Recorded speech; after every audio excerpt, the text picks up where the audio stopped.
So karong adlaw atong gisaulog ang o atong gihandom si San Agustin sa kaobispo o doktor sa simbahan. Nailhan nato siya ilabi na diha sa iyang kinabuhi nga makasasala. Matud pa bagtik nga makasasala. Pero sa iyang pagdawat sa pagtuo, nahimo siyang usa sa mga banggiitang santo sa simbahan. Nga niya karon ato siyang gihandom.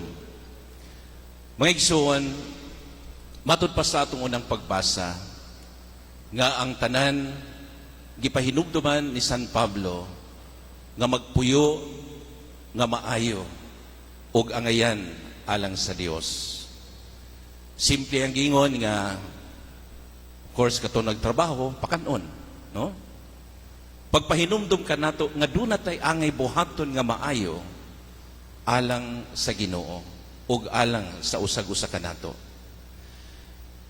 Nahinumdum ko sa usa sa mga quotations sa confession ni Saint Augustine nga nagingon, faith is to believe on what we do not see. And the guarantee or the reward of this faith is to see what you believe. Siguro mga igsuon, daghang higayon diha sa kinabuhi ni San Agustin nga layo siya ni ini maong pagtuo o wala niya tuhui kining maong pagtuo. Apan tinuod, nadawat niya ang ganti ni ana tungod kay andam siya sa pag-abli sa iyang kinabuhi tungod kay ang Dios naghimo og paagi diha kaniya. Kung nahinumdum ta kagahapon, atong gisaulog atong gihandom usab si Santa Monica ang iyang inahan. Nga diha sa usa ka inahan, wala gyud siya mobiya sa iyang pag-uban, sa iyang pag-atiman sa iyang anak nga si Agustin. Iyang gihimo ang daghang mga katuigan diha sa iyang pag-ampo aron makabig kining iyang anak ngadto sa pagtuo o ngadto sa Ginoo. Sa mga igsoon, dunay tulo ka mga dalan nga makita nato diha kang San Agustin nga matud pa mahimong hagit usab sa matag usa kanato.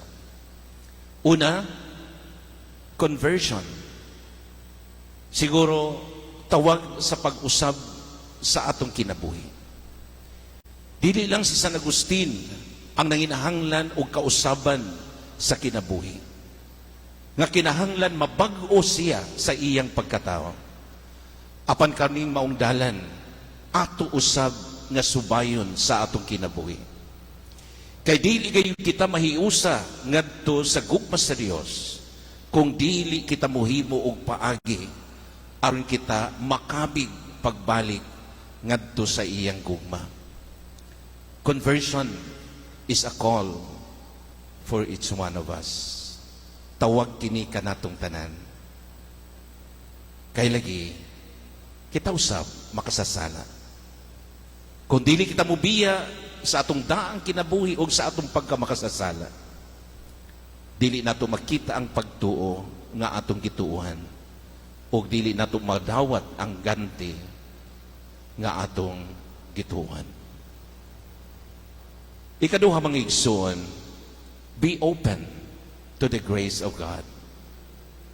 Si San Agustin, bisan sa iyang pagka makasasala, miabot sa iyang kinabuhi nga kailangan ablihan niya ang iyang kasing-kasing sa grasya sa Dios. Oo, daghan tag mahimo kung ato og kining lantawon.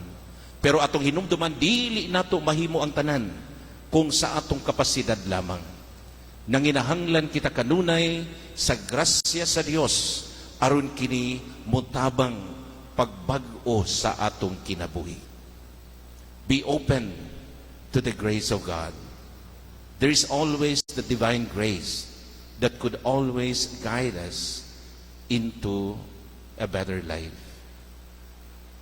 Ikatulo mga igsoon, continue searching for truth. Of course, always in line with the gift of wisdom and in the light of faith. Magpadayon kita sa pagpangita sa kamatuoran angay sa atong kinabuhi. Diha sa mga gasa sa kaalam nga atong naangkon gikan sa Ginoo. Dili nato sikan ang kaalam nga atong nadawat. Apan kini magdala kanato sa kanunay nga pagpangita sa kamatuoran diha sa atong kinabuhi. Uban sa kahayag sa pagtuo nga aniya kanato. Ug mao kana ang gibuhat usab ni San Agustin. Wala siya muundang sa pagpangita sa kamatuoran. Hantod iyang naangkon ang bag-ong kinabuhi. Ang kinabuhi diha sa Dios. Mga igsoon, what about us? Unsa man ang atong desisyon sa atong kinabuhi?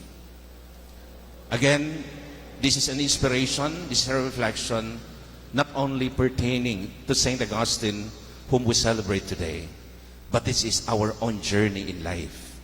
Mo ni atong dalan, mo ni atong panaw sa kinabuhi adlaw-adlaw. Again, to look for conversion.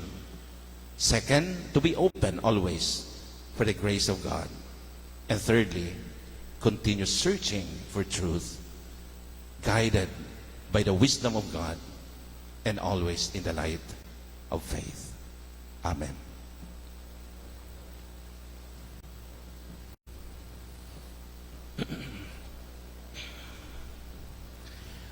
Walay luna ang